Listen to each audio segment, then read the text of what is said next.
이제 어젯밤에 한동훈 전 대표가 TV 방송에 나왔습니다. 인터뷰를 했어요. 윤 대통령과의 관계에 대해서 비상계엄 선포 짓고 만났을 때 왜 우리가 이렇게 됐냐 이런 생각을 했었다. 이제 복잡한 심경을 내비쳤고요.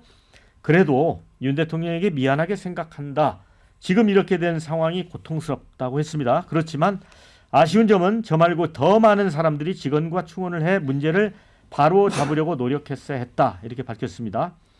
박근혜 전 대통령이 약간 배신자 프레임 속에 이제 한동훈 전 대표를 가둔 것 같은 데 대한 답변처럼 저는 느껴졌습니다.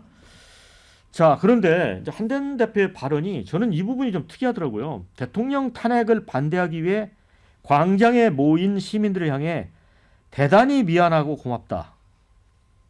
이재명이라는 대한민국에서 가장 위험한 인물이 나라 망치는 걸 막아야겠다는 애국심을 제가 가지고 있는 큰 마음하고도 정확하게 일치한다. 이거 좀 약간 제가 볼 때는 혼선이 좀 잡히거든요. 의원님. 네. 저만 혼선이 잡히나요? 이게?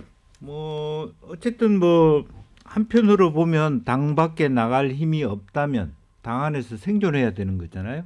그러면 그 중에 보수 진영 중에서 거구를 제외한 어떤 그게 조직화되지 않은 거구 집회에 나가 있다 하더라도 결과적으로 이재명에 반대하는, 그러니까 종북 좌파라고 하는 부분을 민주당 전체로 이해하기보다는 이재명 일파라고 이해한다면 그 부분을 명확하게 한동훈 대표도 공감한다. 그 얘기를 왜 나오냐 하면 당내에서 한동훈 대표에게 자꾸 좌파라고 친중파라 그런단 말이에요. 그 부분을 좀 상쇄시켜야 될 부분도 있다. 그리고 일정 정도 어쨌든 조기 대선 라운드 안에 뛰는 것은 국민의힘 내부에서 뛰고 밖에서 뛰지 않기 때문에 일정 정도 영역에 있는 분을 좀 같이 사용해야 되겠다는 그런 어떤 속내가 있다, 그렇게 보여집니다. 어쨌든 본인은 이제 개헌 때 위법하고 위헌하다 이런 메시지 내놨고 또 윤 대통령 뭐 발언과 관련해서 내란을 자인했다 이런 표현을 했잖아요. 그런데 지금 와서는 탄핵을 반대하기 위해 광장에 모인 시민들을 향해서 대단히 미안하고 고맙다. 예. 어떻게 보세요? 제가 앵커님 네. 생각하고 똑같습니다. 네. 사실은 제가 평론을 하면서도 이 거시적으로 이게 쭉 한번 보면 한동훈이 없었으면 우리 역사가 굉장히 바뀔 뻔했다. 개업이 유지가 돼서 윤석열 정권이 계속할 수도 있었을 것이다. 뭐 비상적인 여러 과정을 거쳐서 이런 생각을 해보는데 한동훈 대표의 당시의 태도가 이게 결국은 민주당한테 기회를 주게 되는 건데 뭐 진리를 위해서 하다 보니까 이제 기회가 넘어간 거죠. 그런데 이제 한동훈 대표가 생각을 해보니까 의외로 잘못된 거지만 윤석열 탄핵을 반대하는 사람들이 많고 광장에 몰려 나온 사람 보니까 이건 어마어마하거든요. 그러니까 본인이 생각하는 거 이상으로 지금 본인에 대한 지지율도 문제가 되고 윤석열 대통령을 좋아하는 사람들이 이렇게 많구나 하다 보니까 본인이 소신이 흔들리는 거예요. 정말 앵커님 말씀하신 대로 광장에 나온 사람한테 대단히 미안하고 고맙다? 이건 말이 안 되는 거 아닙니까? 저도 이제 광장에 나온 적이 딱 한 번 있는데 저는 조국 수석 임명될 때 그때 광장에 제가 집사람하고 몇 번 나갔는데 이건 아니다 싶어서 나갔는데 광장에 나간 사람 다 목표가 있잖아요. 윤석열 탄핵 잘못된 거라고 생각하는 온 국민들의 생각에 반대되는 한 12만 명의 사람들을 상징하는 게 광장에 나온 사람들인데 그 국회 개헌 때 소신을 지켰던 한동훈이 미안하고 고맙다. 이건 정말 형용모순이고 말이 안 되는 얘기를 하고 있다. 결국은 정치판에 이렇게 왔다 갔다 하는 또 하나의 인물이 되지 않을까라는 생각을 해봅니다. 그러니까 중세 때 지동설을 주장하는 갈릴레이가 이제 뭐 종교 재판 받고 그러면서 나중에 이제 잘못하면 죽을 뻔했잖아요. 근데 그래도 도는데 뭐 이런 얘기를 혼자 했다는데 한동훈 대표가 이런 스탠스를 취하는 게 본인의 경쟁력에 도움이 됩니까?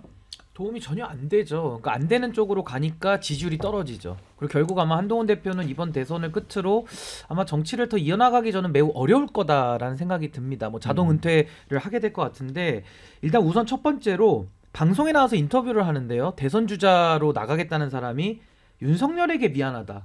그러니까 개인적인 사감 얘기하는 게 아니잖아요. 뒤에서야 얼마든지 미안하고 울 수도 있다고 봅니다. 미안하니까. 대담은 굉장히 공적인 발언이죠. 근데 공적인 발언 나와서 내가 어떤 특정 개인에게 미안하다. 그럼 국민들은요. 그러니까 이런 의문이 따라 붙는 거고 그 준비가 안 됐다는 얘기고 한동훈 대표는요. 딱 이겁니다. 권력을 자기가 잡아야 되기 때문에 윤석열은 쳐야 되고 또 그 표는 필요한 겁니다. 그러니까 두 가지를 다 하려고 하다 보니까 당연히 이해가 안 되는 거죠. 그래서 저는 한동훈 대표가 지금 가지고 있는 스탠스로 하면요. 정답이 뭐냐면요. 계엄은 잘못됐다. 위헌이다. 대통령은 책임 물어야 된다. 그럼 대선에 자기가 나가면 보수를 쇄신하고 완전히 탈바꿈하겠다. 더 중도 앞으로 나가겠다. 그러면서 지금 당원들이 자유통일당처럼 되어 있는 이 국민의힘을 꾸짖어야죠. 이렇게 가면 안 된다라고 목소리를 내야 되는 겁니다. 일부 손실이 있더라도. 그래야 정치를 더 할 수 있는 건데 지금 한동훈 대표는 당장 권력을 잡고 싶은 욕망이 너무 커서 이도저도 아니면서 두 가지를 동시에 잡으려고 하니까 두 가지를 동시에 잃고 양쪽으로부터 버림받는 상당히 좀 비루한 운명에 지금 끼어있다. 전 너무 과도한 욕심을 냈다고 봅니다. 지금 한동훈 대표는요. 선출직으로 치면요. 구청장 나가도 좀 당선되기 힘들어요. 제가 볼 때는.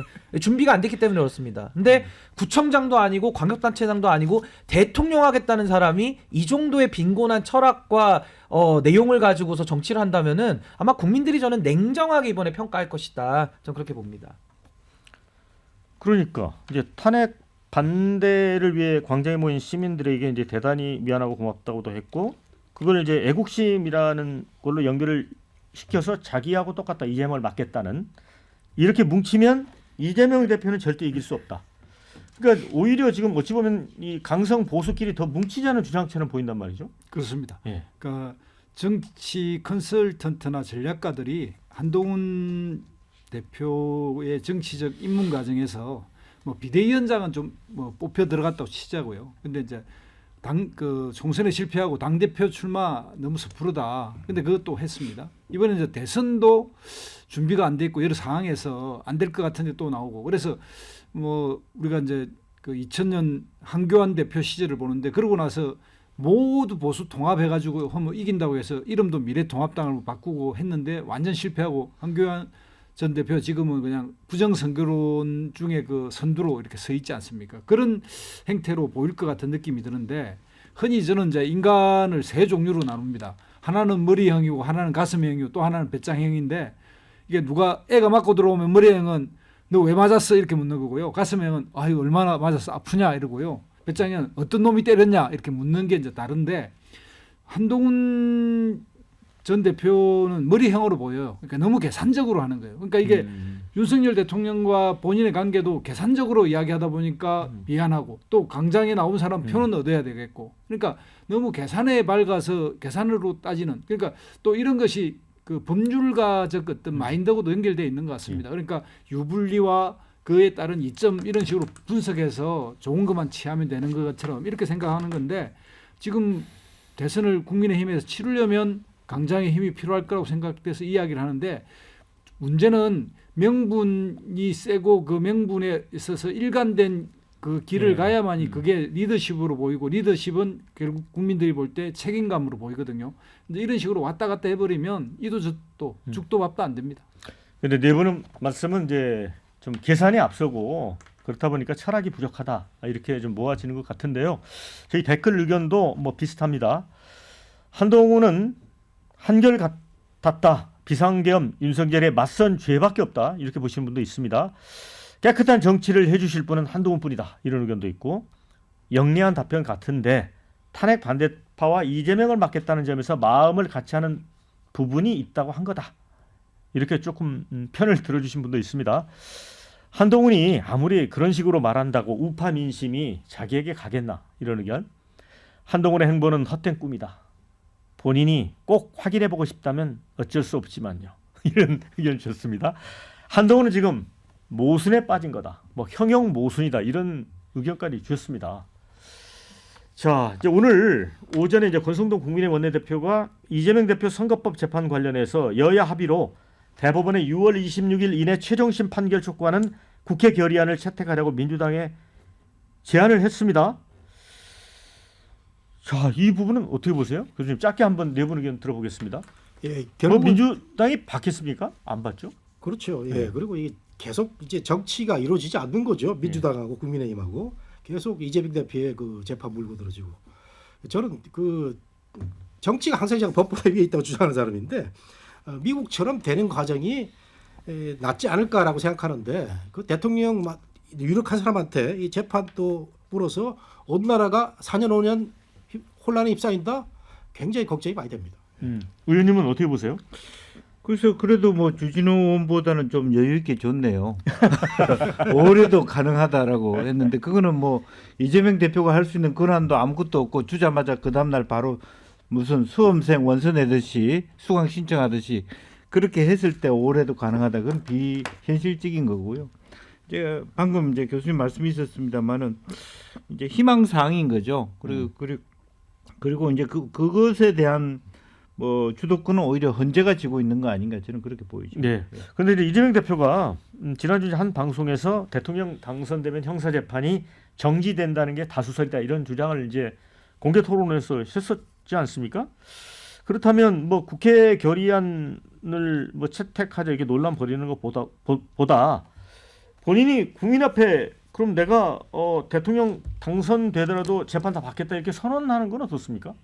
그것도 한 방식인 것 예. 같고요. 뭐 그냥 그 아이디어 차원으로 이야기해 보면 이재명 대표 본인이 예를 들면 대통령 선거 전에 대부분도 결론내 달라 이렇게 이야기하면 더 좋을 수도 있죠. 그러니까 이제 선의로 가지고 이야기하면 사실 국민들이 좀 뭔가 찝찝하고 불확실한 걸 이렇게 여러 이런 상황이 있는데 그런 가운데도 투표를 하려 그러면 마음이 굉장히 부담스럽지 않습니까? 이제 그렇게 생각하는데 정치라는 거는 권력을 앞둔 현실이기 때문에 민주당도 그럴 가능성이 없고 이재명 대표도 그럴 가능성이 없고 그러니까 이게 다들 정치적 그냥 공방의 소재로 쓰이고 있다고 저는 생각하는데 대한민국의 그 2심과 3심 과정 이런 데서 우리가 이렇게 6개월, 3개월 이렇게 잡은 것도 이제 원칙으로 그렇게 하자 그러는데 현실은 뭐 그렇게 진행되지 않고 있지 않습니까? 그래서 이 문제는 그냥 유권자의 판단에 맡길 수밖에 없는 문제인데 이 문제에 대해서도 그래도 이 와중에서도 누가 더 진정성 있고 더 진실에 가까운지에 대한 유권자들의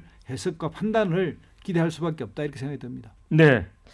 이제 뭐 이재명 대표가 다수설 이런 거 주장할 게 아니라 국민 앞에 스스로 내가 대통령 되더라도 남아있는 재판 받겠다고 선언해라. 이제 권성동 국민의 원내대표 주장에 대해서 신은규 대표는 어떻게 봐요? 이게 국민적인 요구 사항이라고 봅니까? 아니면 그 월권이라고 보세요?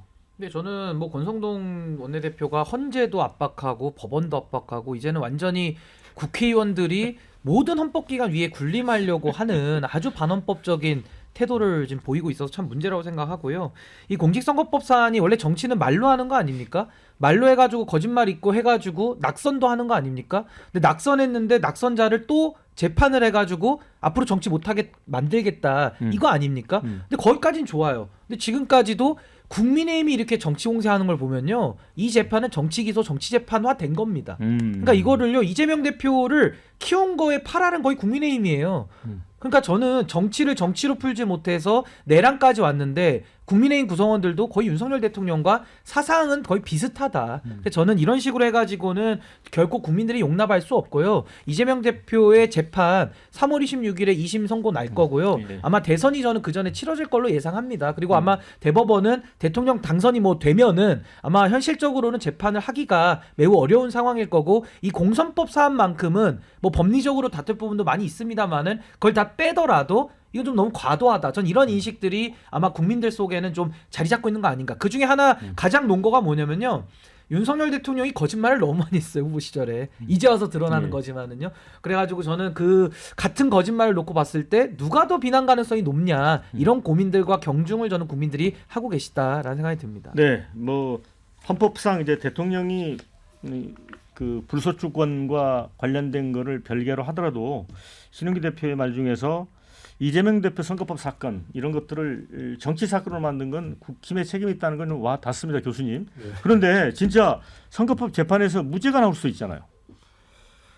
근데 무죄가 뭘 나올 수는 있겠지만 그동안에 그 우리가 지켜본 바로 따르면 이재명 재판은 정말 그 이재명 그 피곤입니까? 이리저리 피해간 모습이 안타깝기도 하고 확실한 반박 뭐 이게 없었잖아요. 예. 근데 다만 야당 대표 유력한 대선 후보라는 그거 하나로 버텨온 거예요. 이게 트럼프하고 똑같습니다. 그래서 어떻게 할 거냐? 우리 국민들한테 맡겨야죠. 네. 네, 댓글 소개해드리고 마무리하겠습니다. 우리나라의 법은 절대로 평등하지 않다. 여러 가지를 생각하는 댓글이고요. 또 한 가지, 이재명을 키운 건 국민의힘이 맞다. 이런 게 주셨습니다.